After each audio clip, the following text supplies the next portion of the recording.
Discover connection, awaken sacredness, become empowered. Join us for our show on Bolstok Radio. Discover your spiritual gifts live. Welcome to Discover Your Spiritual Gifts Live, show number 7. We are your hosts, Dave and Jason. Our guest today is Shirley Bolstok. Shirley is an intuitive reader, a medium, and an energy worker. She has been doing readings and energy work for 20 years and is a medium, clairvoyant, and clairaudient, and works with the transformation of DNA. Welcome, Shirley. Thank you for being on the show. It's an honor to be here. Thank you. I've been looking forward to this. Well, we've been looking forward to having you on the show, and I'm glad it's finally happening. So let's talk about mediumship. That's one of your gifts, and you come through in a couple different ways. So medium, channeling, and clairaudient, and clairvoyant. Tell us how those work for you. How do you work with clients using those gifts? You know, it's interesting. I was able to, I was seeing spirits when about 6 years old. Of course, it scared me then because I had no idea what was going on. I just knew that I had all kinds of strange beings hanging around my bed and, you know, people hanging around. And sometimes they seemed a little dark, sometimes they seemed light, but I just didn't understand what I was seeing. As time went on, it seemed like I had a lot of more empathy, or I'd be able to pick up things and I would know things. I think the best way I work with mediumship, I try to be more evidential. If somebody's grandmother comes in, your grandmother loves you and she's here, you know, it doesn't tell people much. Yeah. So I try to pick up things about them that are something that maybe I would not have known about. Like one time I saw a woman, you know, she was showing me a lot of different shawls. It turned out she made the shawls, and I would not have known about that. I pick up different ways that they may have died, pains in areas. I've had them where they would point at their eye, and it turned out they had had cataract surgery on that eye. Or they would sometimes leave funny things. One time, a gal literally dropped right before she was getting her favorite dinner, and she said, you know, my daughter really should have gotten her money back. Well, that's bizarre. You know. So they maintain their personality. Oh, yeah. As they pass over, right? You know, I think that we have an oversoul where we have different aspects of us and different interdimensional timelines.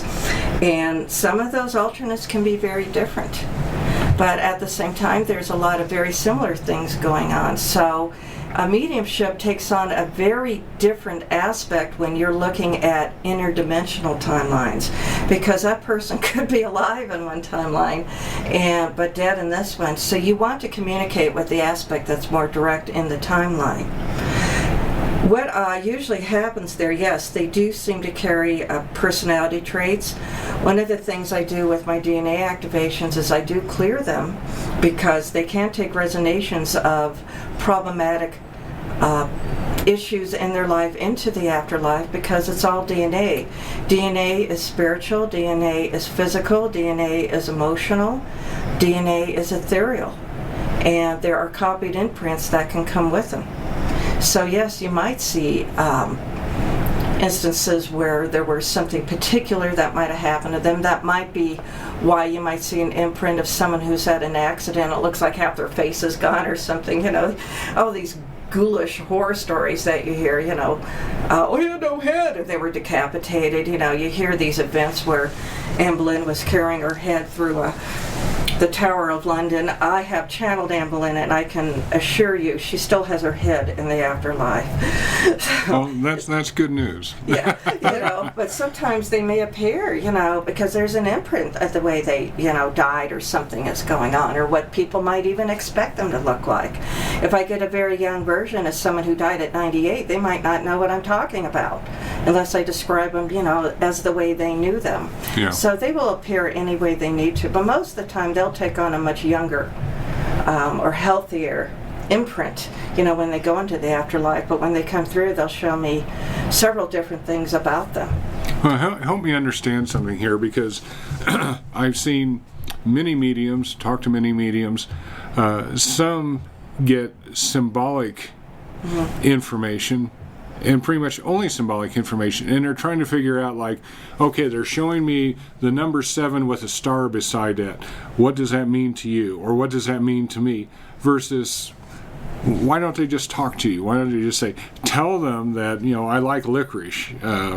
Well, that's a frequency thing, Dave, because a lot of us resonate to frequency differently, and interpretation has a lot to do with it, and perception has a lot to do with it. So it may be that the person in the afterlife is trying to transmit like a radio frequency to the human that is raising their frequency in order to interpret what they're telling them. And that may be why they're only getting symbols. And this person in the afterlife may know that if they say to them an apple a day keeps the doctor away, they wouldn't receive it. So they show them an apple instead. And then you might see a doctor walk by, or that kind of thing. So they try to bring messages according to where the medium's frequency is. Okay. That makes sense. Yeah, that makes sense. That helps. I would like to go back to something you said a few minutes ago about DNA being in all of those places. So is the signature of the DNA the same, or does it do the same thing? Like we're a little different in each of the different places that we're in? There is an oversoul signature that is permeated through all our aspects. And understand that all time and space is at once. We're also living our parallel and our past lives all at once. But, if you took a mirror inside of a mirror and it looked like infinity, it's pretty cool until you try to shave in it, or maybe brush your teeth, or put some eyeliner on. I always poke my eye out. Yeah. In all of the dimensions, all at once. Do tell. Like and a mascara. An interdimensional, in one-eyed person. Never one dimension with one eye. I actually, and it's actually true that truths actually take on different shapes in different life too. It's, those illusions where one looks like an old man and one looks like a young woman. Well, guess what? Our alternates could see the young man, or the old man, and the other one could see the young woman, and so we could perceive them both. That really messes us up. So what we really have to do is we have to bring something into one image. We really do. So it's like, this is how we live our lives in our negative positive timeline. So our perceptions do definitely shape our DNA. And of course, vows, agreements from our ancestry will definitely shape an ethereal, and they'll shape our blood. They will actually affect our bloodline, and we will reenact attitudes from our ancestry. And so, little Johnny, who's been adopted and lives in New York, and his real father is in California, but they act exactly alike because there is a language. Everything is language. Everything resonates to language. So what resonates to you and what you resonate out is considered language. So you could find a person you fall in love with and it doesn't work out, and then you go online and you find the same kind of person in Paris, because energy really doesn't know distance. So that sometimes this is why you see people have the same trouble over and over again in relationships. Or they have they have the same issues maybe with their abundance, or they have addictive issues that can travel. DNA does it shapeshifts. It really can. And this thing about, I know they saw the DNA, that twists around, the helix. Right. I got news that helix can go up to number 8, and it can completely come apart, take on new dimensions and new information, and then intertwine again. So this thing about it just being locked up in a helix isn't true at all. It actually shapeshifts. That actually makes sense. Plus, it would kind of need to, in some cases, right? Depending on what you're experiencing and where you're at with it. It would, oh, yeah. Right, and that signature of the oversoul, and that so it's almost like it's like an octopus, and the tentacles are all attached, but they're doing something independent in different places. And that's very true. You got an excellent analogy there, Jason. And when I get impressions, It's like energy from the afterlife, just like I could get an impression from somebody who's alive. So they may show me, I get this feeling of them not being able to breathe very well, and it's kind of energetic, or I might actually feel it kind of physical. Luckily, I don't pick up their pain, but I pick up kind of like an esoteric pain. It's like I can get an impression they're in pain, but I don't have the pain myself. That's handy. Yeah, but I know some mediums I really pick up the pain, you know. And, Not so handy. Yeah, it's a little difficult. They're grasping their chest, and yeah, that's how they died. Isn't that special? Yeah, but it does happen. Yeah, sometimes you get that. The ones who used to do the ectoplasm could be very dangerous because things stick to that ectoplasm, and you know they would have to be in an extremely clean environment because they would take that right back into their body. You know, so it's probably why you don't see too much of that anymore. And it'd be very hard to do with these smartphones now and smart meters and the way frequencies are so changed out there. So sometimes if a person died for maybe they were a smoker, I might see them smoking. I might get a visual, or I get this feeling of the taste and how much they enjoyed smoking. Then I get this feeling that they couldn't breathe very well, and I'm like, something happened, you know, on the left side, or I might see a dark shadow on a side. I would be able to see them, and there would be a shadow. But sometimes they will show me things about them being in the military. I would actually see a military scene, you know, coming out of like World War II, or I would see them being a nurse and helping people. So there's many different ways you can pick up mediumship, but sometimes I could just have direct conversations with them, just like they're kind of on a phone line. And that seems to blow people away when I do that, but it does happen. And I know that when I have brought in celebrities, they often talk to me very similar. It's like they're just chatting away. And you can tell sometimes differences in voices. You can tell differences in tones. You know, and sometimes, as Davis brought up, sometimes your face will change with that DNA. I would never be a very good trance medium where I kick out of my body and they just come in. I'm not willing to give up my consciousness. I want to hear what they have to say, and I want to be there with what's going on. I think the most surprising one I got when I absolutely don't expect something, and I think it's the last thing they're going to say to me, and I get it, then I know it's not me. Phrasing will change. The way they speak, the way they put their words together can be very different. You know, very different than the way I would phrase. Yeah, and they use different words and... Oh, yeah. Different language. Yeah. I don't always pick up accents, though, because I know I channeled John Lennon, and I did not pick up his Liverpool accent, but I did pick up a different tone in my voice, because I'm still needing to bring through what I'm hearing. But if I start talking in some thick Liverpool accent, it might be very hard for people to understand. But I do know my tone changes. Right. That makes sense. So you're kind of looking at channeling and mediumship. It sounds like in some ways that actually melds for you. Yeah. Even often that actually happens, depending on the source of the energy of the information. Sometimes they'll give me stuff ahead of time. They'll give me quotes. They'll show me things. I know that on Dave the Mystic, it was the first time I did a medium show where I said I brought in the original Paul McCartney, and I had no idea there was Paul's Dead groups. I had no idea that people had thought he was replaced. I thought it was a hoax. In fact, I rolled my eyes at it, when I looked at a YouTube, and I said, oh, that hoax, oh, that again, until I was on the floor hearing from somebody who said it's true. I died in 1966 in a car accident. Yeah, that put me to look, because I had never heard of it either until I heard that show. And there's a lot of information. There's enough out there to make you wonder and to put you in a space of really thinking, and then knowing it was you that channeled it, I'm like, okay, I think I could believe some of this. The nose is different. Yeah. The nose is different. Oh, it's ears, there. Nose, height. Well, the thing is I literally felt like I was clobbered and on the floor. I'm like, what? I could not believe what I was hearing, and there was no way I could have made that up. First of all, I had no idea the theories of how they believed he really died. I was absolutely astounded. I had no idea there were people who were writing books on it. I had no idea there were interviews on it. I called David and said, guess who I heard from, huh? Hey, can we put some disclaimers on this show? But he's screaming at me, he wants on Dave's show. I mean, that was one of the first things he said. So guess what, Dave? Your shows are out there in Mediumville, okay? You're actually known in the afterlife.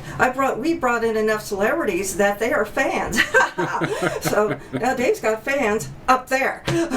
That is some serious marketing, Dave. Yeah, Well done, pretty sir. cool.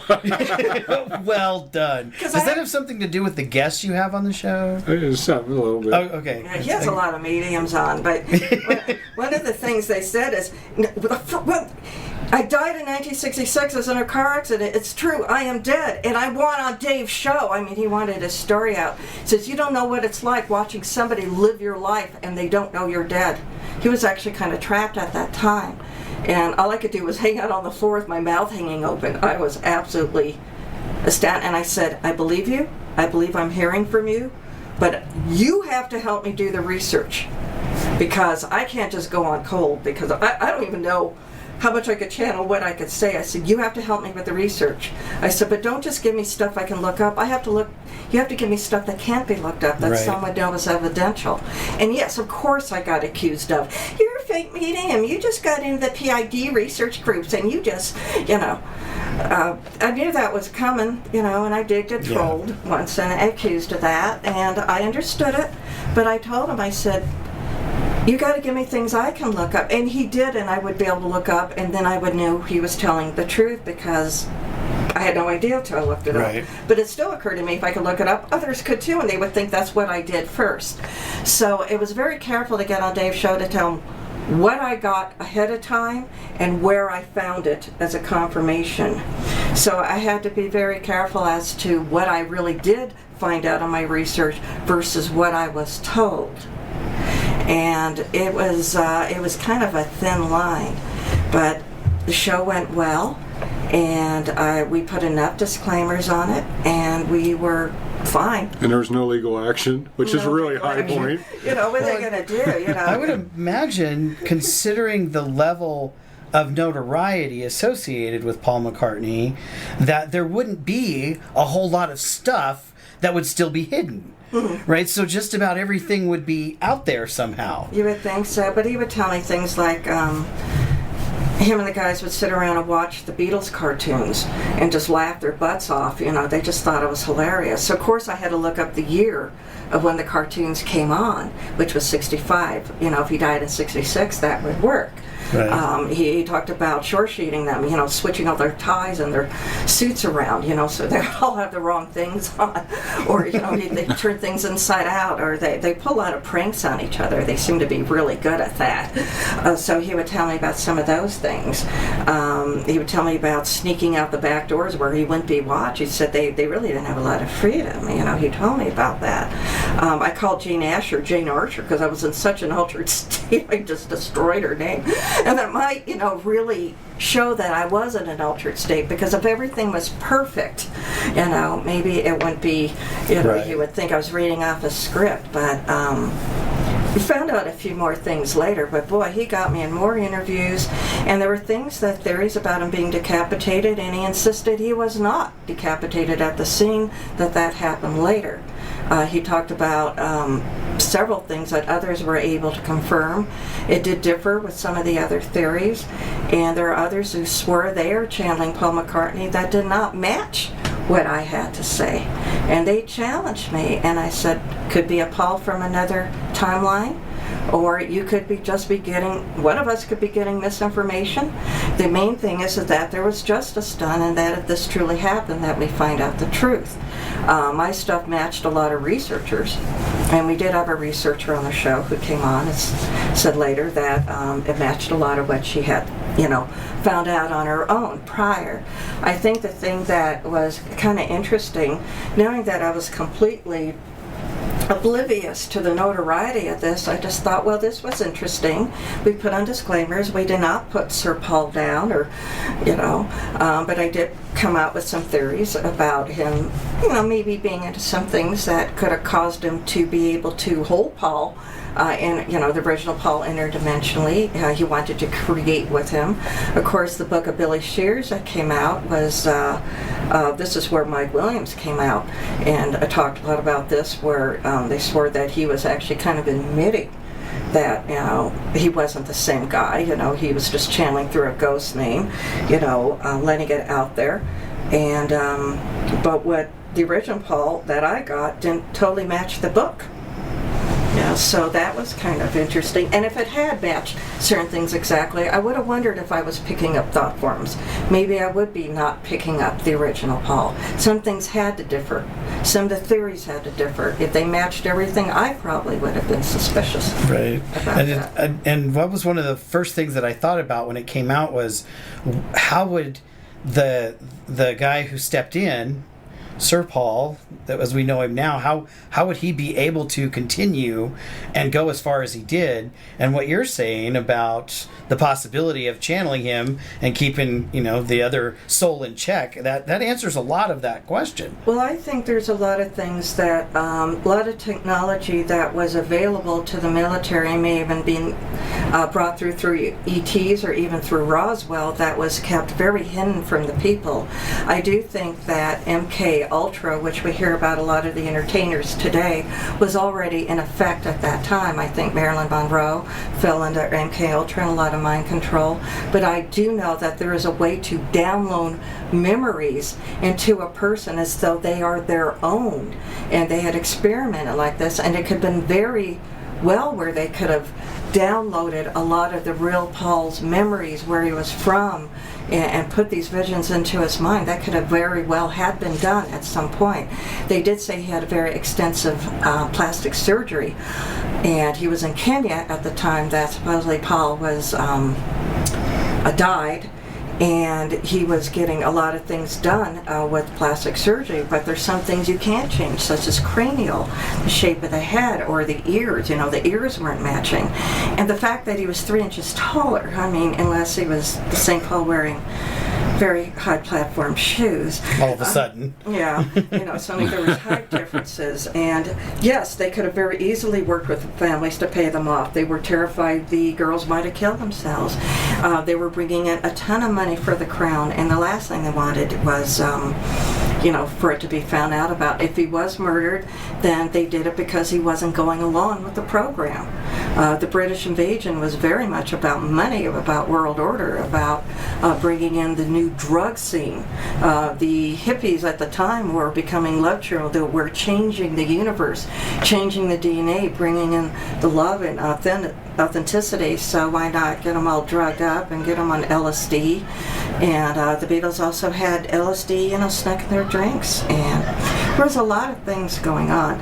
The one thing that was very interesting is things stayed very quiet.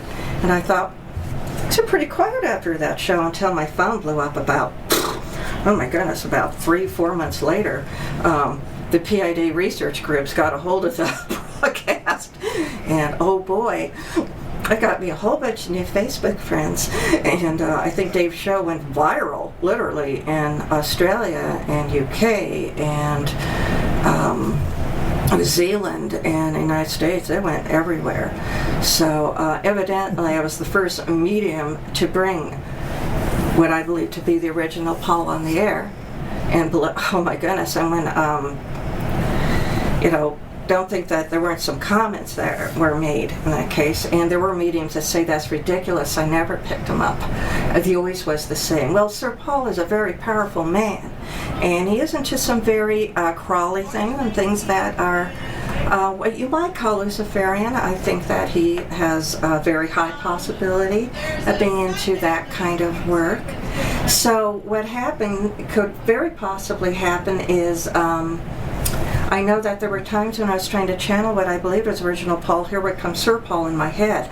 And that's not the only time that's happened. I've heard of others who say, I'm trying to get one and I get the other.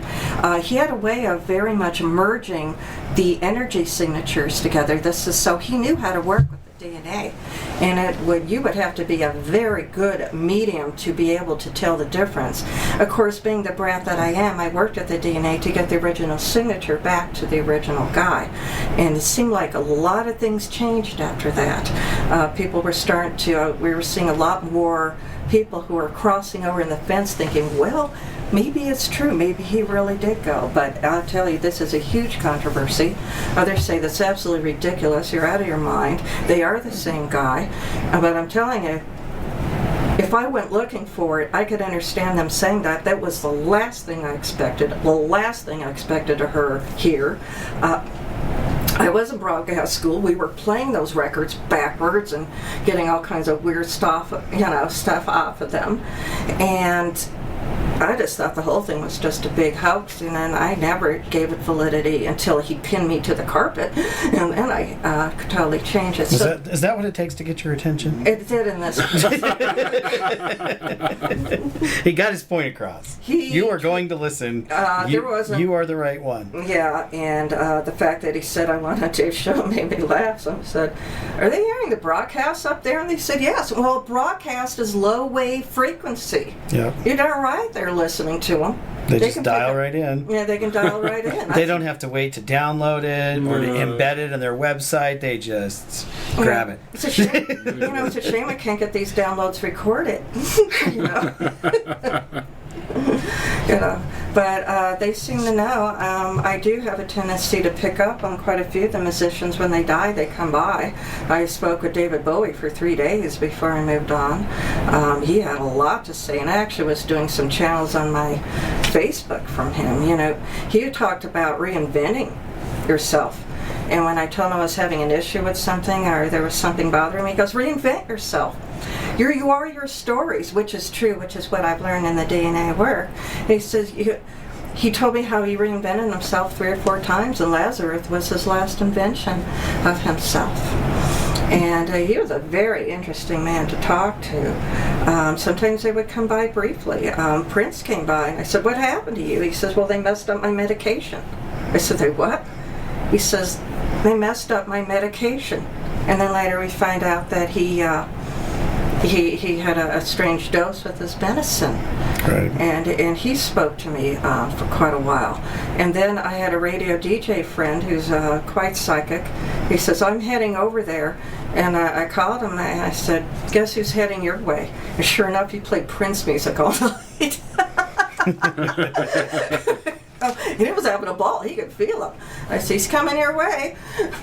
Sometimes they become guides to other people who are fans. John Lennon is a guide to quite a few of my clients. He loves working with them and coming through, and not a bad guy for the job, I would say. Oh man, he's pretty sensitive. Yeah, very sensitive, very multidimensional. He's done some very interesting things when I brought John Lennon through, and I did not mention the PID or the original Paul dying on those because John did not want the distractions. Because not everybody buys into it. They just don't. They're like, "You're nuts," or "You're hearing from the devil." They just don't believe it. And, well, it probably wasn't relevant to what was going on at the time either. So. Well, a lot of what John did had a lot to do with that, but he mainly wanted his own messages, what he had to say, his own life, his own experience about trying to bring in peace, trying to bring in higher dimensional messages. He went through his own demons that he had to get rid of, his own addictions, which he spoke very honestly about. So it was, quite an eye-opener, but he would sometimes give me quotes ahead of time that he wanted to be put on the air. So those I would have to write down, and then I would read them because he was adamant that the word for word I got it right. And then I get from a friend, "Sounds like you were reading." Well, yes, I was, but it was from him. The naysayers. They just don't stop. Yeah, they're just jealous. But we brought him. We had part 1 and 2, and I thought some very interesting information came through on those. And he's very aware. You know, people think they're stuck in their timelines, like if they died in the 70s, they have no idea what a cell phone is. Will you tell me why a Victorian ghost can call a cell phone then? And, you know, they can work with frequency no matter what. And people have gotten calls. You know, people die, you know, and they get a call from their grandma, you know. I'm like, still just energy, right? It is what they're all working energy. with. It's all frequency, vibration, and energy. Truly. And people will argue with this, what would we call artificial intelligence? Because there's really no such thing except for narcissism. Narcissism is the original artificial intelligence because it's its own cosmic universes. It has its own narcissistic God with its narcissistic followers, and those who are either the martyr or the extension of the God ego, and this gets in all the relationships and it screws up things, and it does change DNA because it's so prevalent. But that's really the original artificial intelligence, but it is still intelligence, and it is its own cosmic universe and frequency. And isn't it usually always the same person too?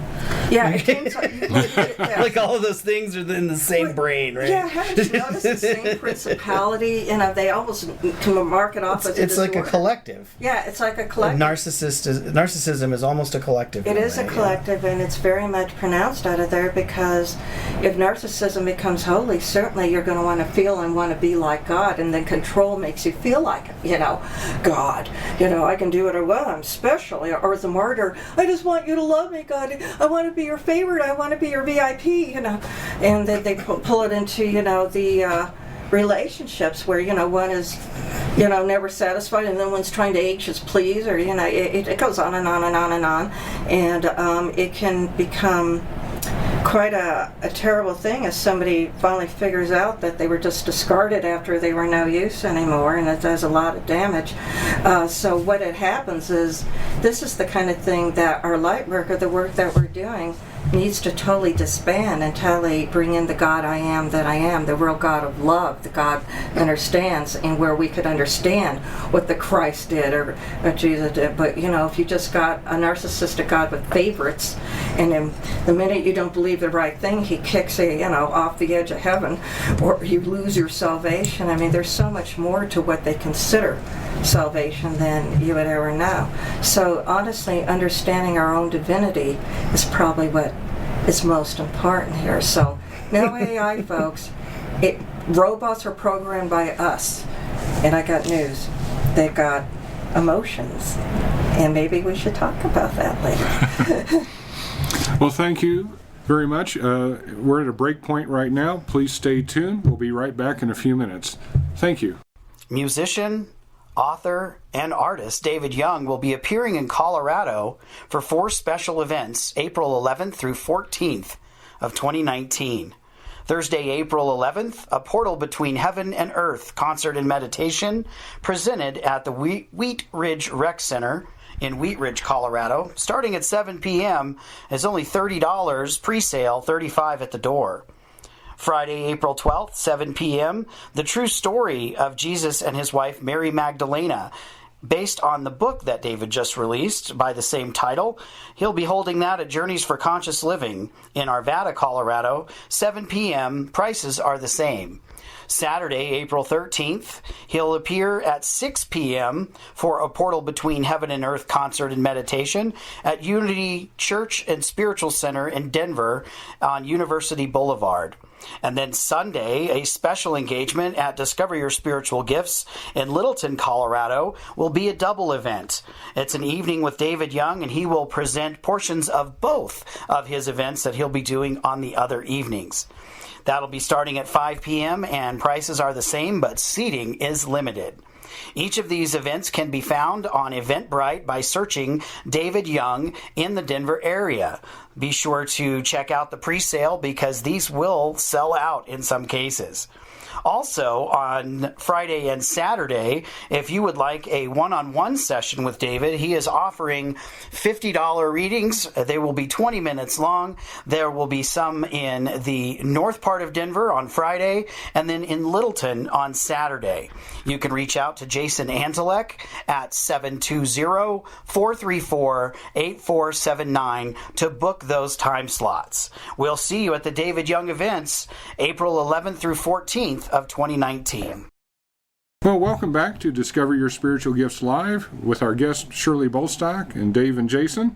Let's go ahead and continue with this fascinating discussion. Oh, this is a great talk. One of the things that you do, and we like to talk about, are activation codes. And I'd like you to explain to our listeners what those are and how they're used, and then hopefully we'll have a demonstration. Okay, well, this is kind of what I'm known for also. These are called the 8 activations, or the number 1 I am attunements. Okay, and you understand the Tesla thing of the 3, 6, and 9 that talks about the Trinity, the number 3. He says that our lives are off the frequency of 3, 6, and 9s, which would make sense. 9 plus 9 is 18, 1 plus 8 equals 9. It's all congruent, they all come into each other, but it all comes back into the number 1. And depending on kind of a numerical system, the numbers have to be congruent. Now, some numerical systems don't have zeros in them, although that would make sense because 0 point frequency is where the vacuum is. It's a point of neutrality. And so if you have a consciousness that is neutralized, it's like it never existed in the first place. So what most of us as healers are trying to do is reverse, get rid of, take out, dissipate. Well, what would happen if you go into a 0 point and you neutralize it as though it never existed? Now, darkness only lives by permission of the light because we have to have an object in the light to create the form. Darkness can only live in form because it contracts, so it can't sustain itself. So in other words, it would just keep shrinking. And a spark of light, of course, totally dissipates it and expands. And dark energy is spinning light. So you may have the dark energy, what you call, interpretation, but it's all spinning light. Everything is in the ether, so everything is probable, and anything we give consciousness to has life force. So if you create a strawberry and you worship it like a god, we will infuse it with our own personal power and our divinity. It will act and talk and behave like a god. This is why they say don't worship idols, because we are literally infusing it with our own creation. So it's best to go back to source. That's where the California raisins came from. That is right. That's what happened. Yes. Thank you for clearing that up, Shirley. That's okay. And then when they were covered with chocolate, it created a whole new dimension of them. And forget about putting them in a bag with cashews and peanuts. Terrible. The universe has gone crazy. M&M's. Oh. Yeah. Oh, yeah. Not that we are saying M&M's are the only chocolate available. No, they're interdimensional. They're blue, they're yellow, they're red, they're orange. They're W's. Yeah. And they look like little spacecraft. Yeah, those things. And they're gumball machines, Well, I got news, if you want a calf to come alive, or a golden calf, or you have your strawberry bouncing all over your table, good luck, or your M&M's, that you put in your mouth. It all has frequency, and it all has a message. Hey, how sweet it is. What's the first thing you think of? Chocolate or something sweet in your mouth. I mean, it all has a consciousness. So what has happened, what I wanted to come back to is everything is frequency and vibration, and it's our perception. So whatever has consciousness, or the most consciousness, has the most life force. And guess what? It starts shaping our DNA. And then it shapes our cosmic universes in the esoteric.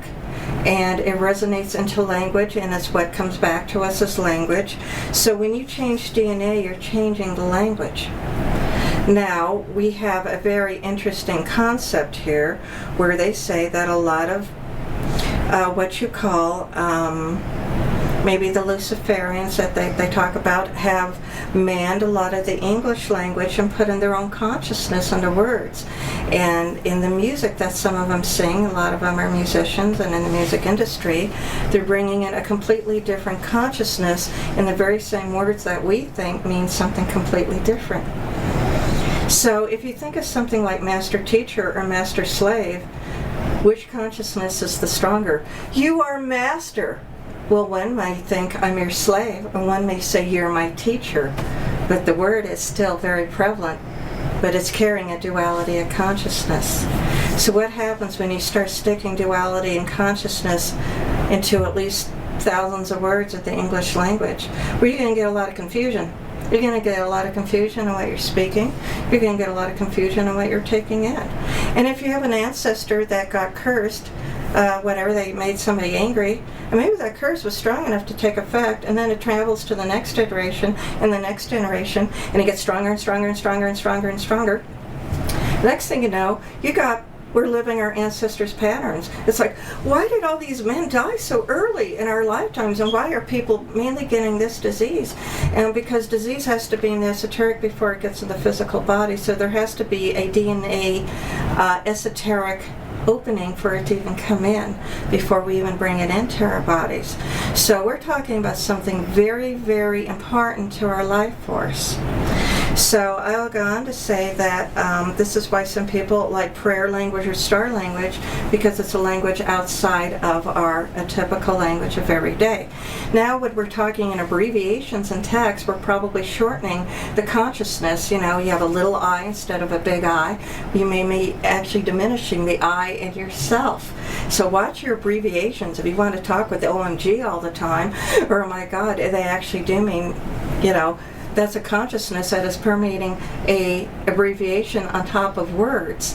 So you could have all kinds of different communications with how slang could totally affect the way people think, the way people act, and the way they even would be in their love relationships.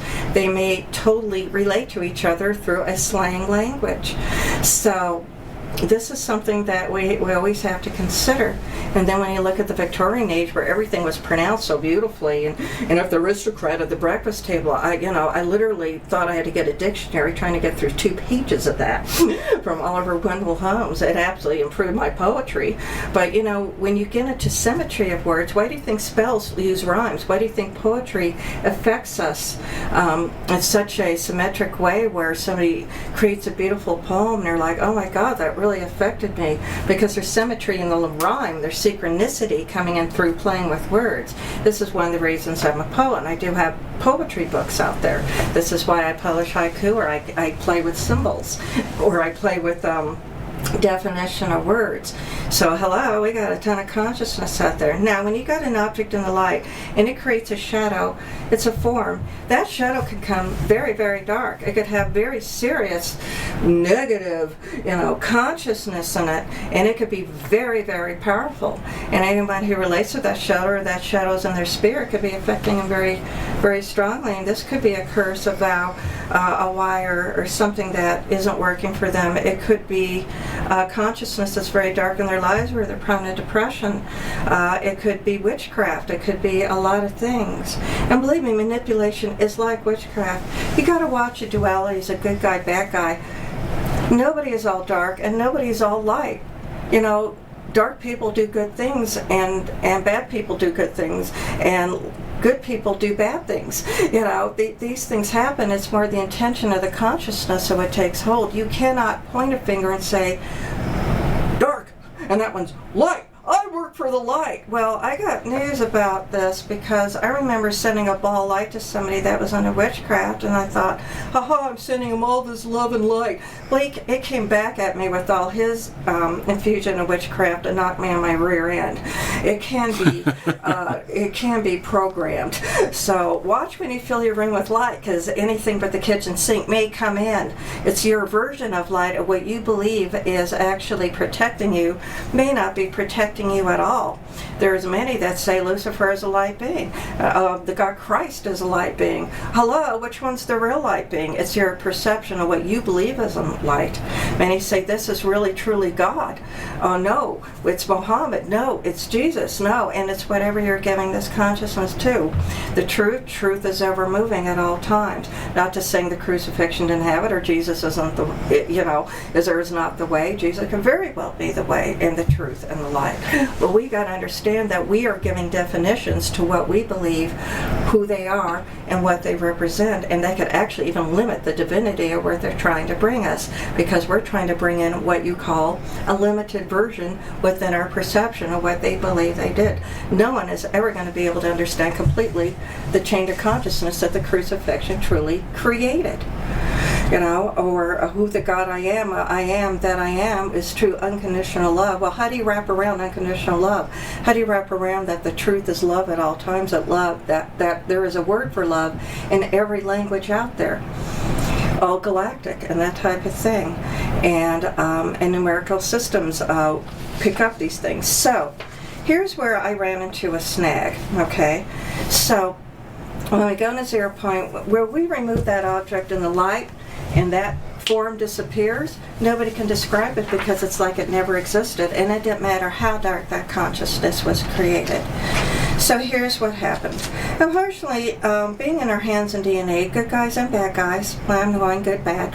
Well, let's just say their intentions of controlling the planet and the humanoids in it, perhaps some want us to find our complete divinity, and others, well, they'd rather control us and be our gods. Okay, so there's a lot of hands in our DNA and how they created us, and a lot of abductees claim that, you know, they're being controlled or they're being very manipulated, and you would think that with free will that would not be fair. And a lot of them, you know, they get healings and clearings, and what do you think happens? They go right back to the way they were 3 weeks later. So what I was seeing was a holographic body of energy full of information that came into their bodies, right? Hello? And then their DNA, physical DNA, would completely acquiesce out into their physical being. Well, I thought this was a problem because we have free will, and that seemed to be against divine law. But they got in through divine law because they created access into our DNA. So those tricky little clever guys got their little hands on us, and they were able to use it to get back into the number one. Number one is the number of God, the God I am. God is the ultimate mutable into all things. God, in order to know God, comes back into God. God is absolute love. God is everywhere. God is in all things. He's in all experience. Number one is the truth of the God I am. Now, all numbers have power. This is why you've got the 33 of the Masons and the Freemasons. They all power, and many are trying to harness their vibrations for manipulative intentions, or perhaps very good intentions. But, you know, those are saying, aha, the 444, I know you're into Satanism. You're using the 444, and there you go. 4444 is, you know, the number of Archangel Michael. It's a number of the light, and they dig it out. And then, of course, you know, they say it's all demonic. No, it's not. This is all the light. Well, hello. It's all God. So when you bring any number back into the number one, you're infusing it with the God I Am consciousness of the ultimate divinity. And this is where the God I Am can bring the consciousness back into our DNA of the God I Am. And it eradicates the narcissism that is the true artificial intelligence, because it is in form. It has to have a principality of what defines it. So when you get into this kind of intelligence, things become very interesting. Well, I had an absolute tantrum and screamed bloody murder. You know, I just screamed at him. I said, how can you allow this? There's divine will. And they're like, well, there's a few galactic manipulations going on here, my dear. I'm like, no, you better give me something, because this is wrong. This is terrible. This poor guy is back in some kind of soul slavery that shouldn't have never happened. So after I had my fit, and I felt kind of bad because I really wanted to help this person. And I was at actually a day job when I heard, the 8's missing. I'm like, excuse me? The 8's missing. I'm like, do we have to do this now? I'm very busy. The 8's missing, that's the problem! I'm like, what? And am I hearing, you know, the number 8 spirit, right? You know, I cannot understand it. And you know what happened? People got to get out early that day, and I swear they all went out like the Indianapolis 500, and the door slammed, and I was sitting there by myself. They're like, well, I guess you're going to get on your calculator now, won't you? Okay. Hey, turn your phone sideways when you guys do this, because it'll round off. Seriously. All right. 1 divided by 9. We know that 9 is the ultimate gematria number. So 1 divided by 9 is 0.11111111111. Ho, ho, ho. You know, I can make fun of my friend Garrett, who works with me a lot. I go, 1111111. He says, that's my star language. 1111. He imitates me and makes fun of me. But I do say this. Yeah, I say a lot. Well, that's our soul mapping. 111. It's infinite. I'm like, okay. 0.111, this is cool. They said divided by 9 again. So I did. Guess what you get? 0, 1, 2, 3, 4, 5, 6, 7, 9, 0, 1, 2, 3, 4, and it just loops out infinitely. It's like, hey, the 8's missing. They're like, duh. Okay, all right, I get it. And we're obviously talking to you because you're the only one left in the office. I'm like, We set our sights very low here. We told you. yeah, the 8's missing. I'm like, so what happened? Well, they said that kind of a fault, because numbers have to be congruent. And kind of like a false connection or a false chain went between that 7 and the 9. So their illusion kind of became our reality. So guess what? Through free divine will, they got access. And I went into our number 1. I'm like, oh, this isn't good. You know, that isn't right. And that's why it's very hard for us to tell it. What is our reality? You know, what is it that we're resonating out to? So this is where they got the access. So I'm having a fit again. I said, how do you put the 8 back in? You know, the 8's infinity. The 8 is divine manifestation. Some people even say it's a divine feminine, you know, with the 8, infinity, all, you know. Or it's divine feminine, you know, with the top and bottom. And they said you have to have a mutable of 8 and 9 that could come into the number 1 together. They said get back on your calculator. Okay. Oh, by the way, guys, when you get that 0, 1, 2, 3, 4, 5, 6, 7, 9, times that by 72. See what happens. You get 0.888888, you know, until it rounds out. See, you have to have that mutable in 8, 9. The divine 72, and some plus 2 equals 9. And 72 divided by 9 equals 8. And then if you divide 8 by 72, guess what you get? 0.11111111111. So, this is how all my activations have this kind of premise. It changes your DNA. It does physically change the DNA. Many people's eye colors change, where they get blue rims around their brown eyes, or green eyes go blue, or they get these stars in their eyes, or they go cat-eyed. Usually the rim gets darker. I have blue rims around my brown eyes, you know, because of it. But sometimes when I look in the sunlight, they look like 4 colors. Dave's eyes went like 5 colors. I can't tell what he's got. Some people even post pictures of their eyes, but this is physical evidence that your DNA has changed. So it's very interesting. I often bring mirrors with me. So, shall we do something fun and do an activation?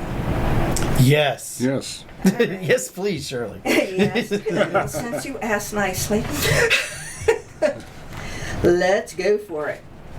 Now, what I'm going to mainly do is a clearing one using the number 1 and the 0. This is kind of basic, but you can do a lot with that neutralization code, which I just described. And I do custom IAM attunements. And Jason, you work with some of my activations too, and you've been doing a heck of really of a job. Yeah. And I know Dave does some work with them, and so it's very fun when I see other people work with these activations as well, because they use their own modalities. Frequency comes through in modality. It can come through Reiki, it can come through Matrix Energetics, which is what I do. I am a certified practitioner. It can come through shamanism. It can do whatever, come through any modality. And by the way, these activations are brought in by the Galactics. They bring their ships in. So those who are, who are very connected to the Galactic can usually feel the ships coming in. So don't be surprised if there's a few weird lights over your home. Anyway. They once lit up the whole sky when I was coming back from Estes. Me and 2 people were driving back, and these weren't meteors. They actually went into a Formation 8. Oh, I went into shock because, you're doing this stuff, and you kind of wonder. But, and we had ships flying over us. You could see the lights underneath, and this was insanity. One guy goes, hey, I saw a meteor shower. I'm like, no, these weren't meteors. But I think they were just letting us know this is real.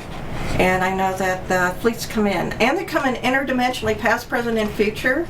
by the way, and light years away, because this is their technology. They're who brought this to me. And it's not coming just to me, it's coming to many, many light workers who want to work with this work.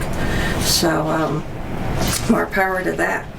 All right, let's just do a bit of an opening, and then we'll do a super big clearing. How's this? Sounds good. All right. I'm going to clear wherever two or more gather, that healing, activation, and miracles will and can take place. We claim all three simultaneously in all dimensions, past, present, and future. We ask our Archangel Michael to seal space in the east, west, north, south, and we ask that all activations come through the cosmic Christ consciousness and the Christ of light only, and only those who can come into the reading, healing, and activations be the cosmic Christ consciousness or can be overlighted by the cosmic Christ consciousness.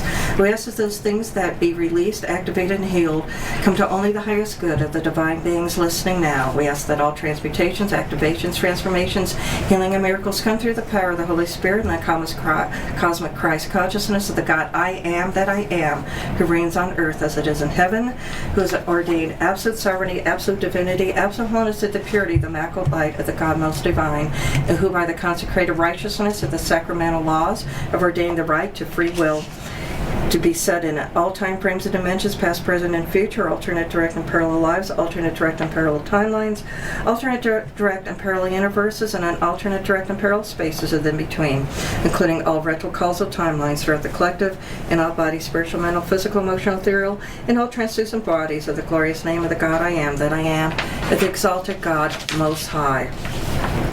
We are going to go into a 0-point frequency, and please understand that I'm going to call out different forms of abuse to be cleared and out of your generations. It does not mean that all this happened to you personally. This is just something I'm clearing as a general clearing that I'm sure that you will feel better. Okay? Now, this is a true mathematical equation. Most of what I do are all true mathematical equations, even the ones I have to get on spreadsheets. They now got me doing formulas on spreadsheets, so this has become quite advanced. But this is our basic 0-point removal rate to understand that we're taking the shadow out, taking that object out of the light and clearing the shadow to bring in neutrality as though the story never existed in the first place. So get ready. 8 divided by 9 equals 0.88888888 divided by 9 equals 987654320. Going into 0-point frequency. 0-point frequency, infinite number of generations, mother and father's line. Infinite number of generations, parallel lives. Infinite number, and we are neutralizing any and all narcissistic consciousness attached to physical abuse, mental abuse, emotional abuse, spiritual abuse, sexual abuse, religious abuse, ethereal abuse, neutralizing any and all narcissistic consciousness attached to persecution, bullying, stealing of lands, jealousy,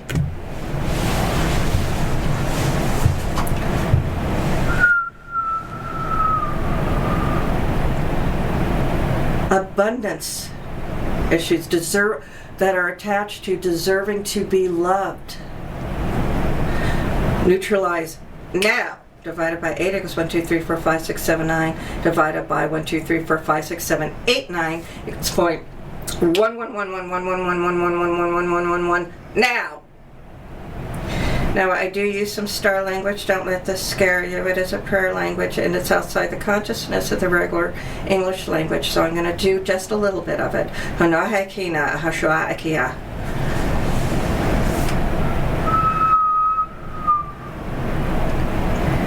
we're going to get into something a little more serious, okay? We're going to neutralize quite a few things that have gone into our consciousness because Lemuria did exist, Atlantia existed, and we are going to go into some very deep rooted type of things. So get ready again. Now understand when I bring in the 8s, and then you might notice I skip the 1 I am going into 0 point frequency. I come back into the number 8, and then when I call out, I'm skipping the 8 and then bringing the 8 back into number 1. It's a true equation. 8 divided by 9 equals 0.8888888 divided by 9 equals 987654320. Going into 0 point frequency, infinite number of generation, mother and father's line, infinite number of generations, and through all parallel lifetimes, and we are neutralizing all bloodthirst, pacts, connection wires, vows, agreements, not to our highest good, due to spiritual, physical, mental, and emotional genocide, due to the Lemurian Holocaust, due to the Atlantean cataclysm, due to any cellular memories of an exploding planet. Neutralize any and constant running of galactic war histories. Neutralize all Lyrian and Orion wars from the higher harmonic universes. Neutralize any negative inserts in the live bodies. Neutralize negative alien agendas to serve another species that is not to our highest good. Neutralize any and all existing abuse of crystal formations causing negativity and false programming in our light bodies. Neutralize any and all programming that could occur from secret space programs. Neutralize all historical negative timeline triggers. Neutralize alien machinery and mind control implants that designate ownership over the human race. Neutralize repeated consciousness wiping attacks during sleep state or in interdimensional planes, and neutralize all reversal patterns and negative forms within parallel timelines, artificial machinery, or alien implants that are not to our highest good. Divided by 8 equals 1, 2, 3, 4, 5, 6, 7, 9. Divided by 1, 2, 3, 4, 5, 6, 7, 8, 9 equals 0.1111111111111111111. Integrate, activate, accelerate. Now. Now. And I'm going to do a tone. E.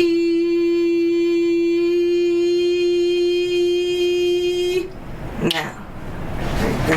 How much time do we have? We're about ready to wrap it up. Okay, well, we got that one out just in time, didn't we? Yes, we did. Yes, and we thank all the Synod Guides and Masters for being present for the healing and activations made tonight.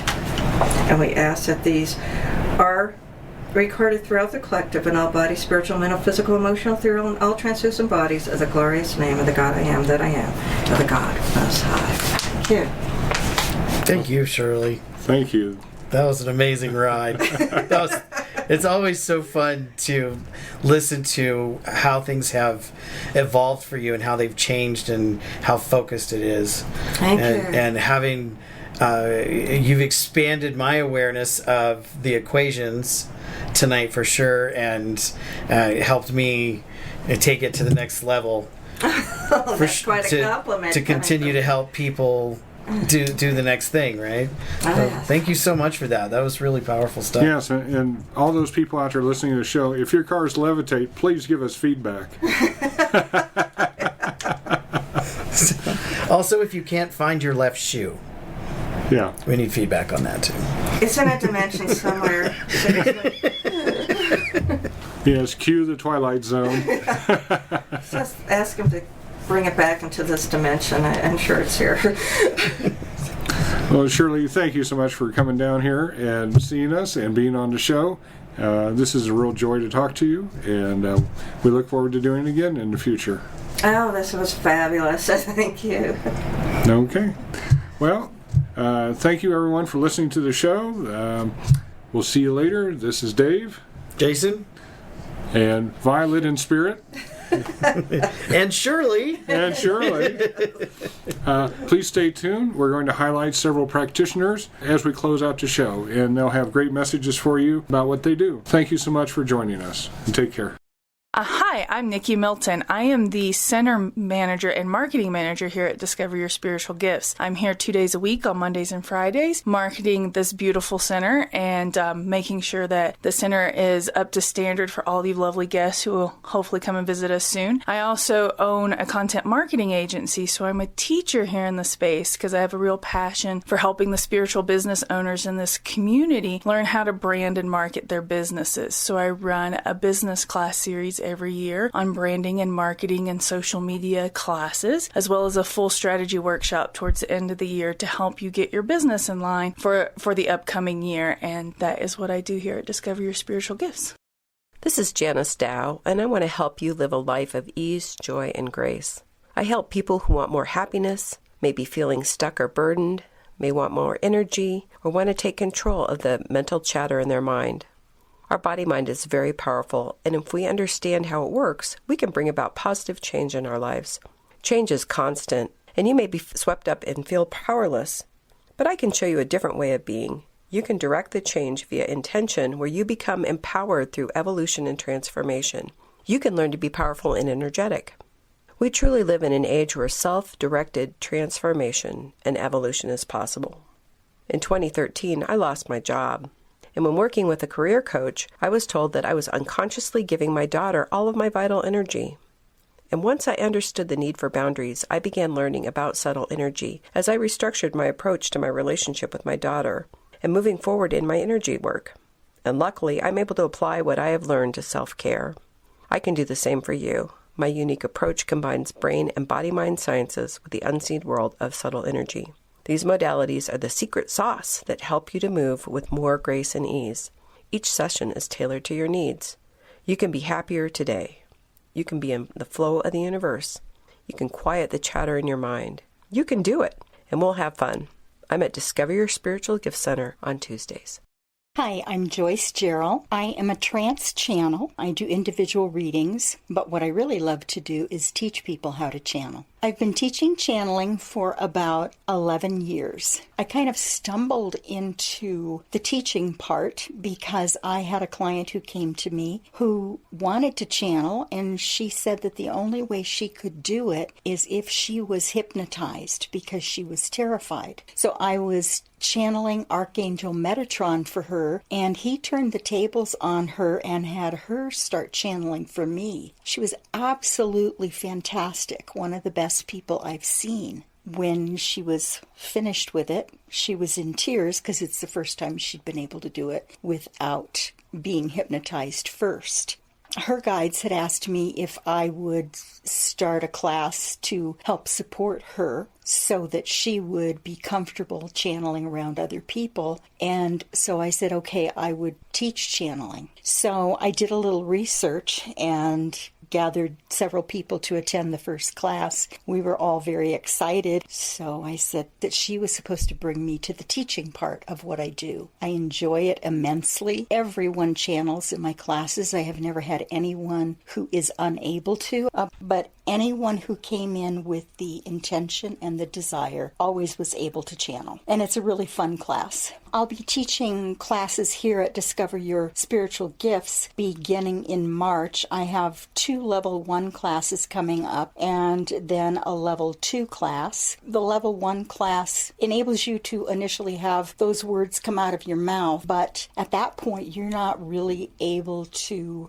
attain that space and just start on your own. And so level 2 is further refining and practicing. They're all really fun classes. You get to listen to everyone else channel. You get to ask questions of the others who are there. So it's a really fun thing to do. You can find the details on the classes at the discoveryourspiritualgifts.com website. They also have a meetup, and they've also put all of my classes on Eventbrite. Discover connection, awaken sacredness, become empowered. Join us for our show on Blog Talk Radio.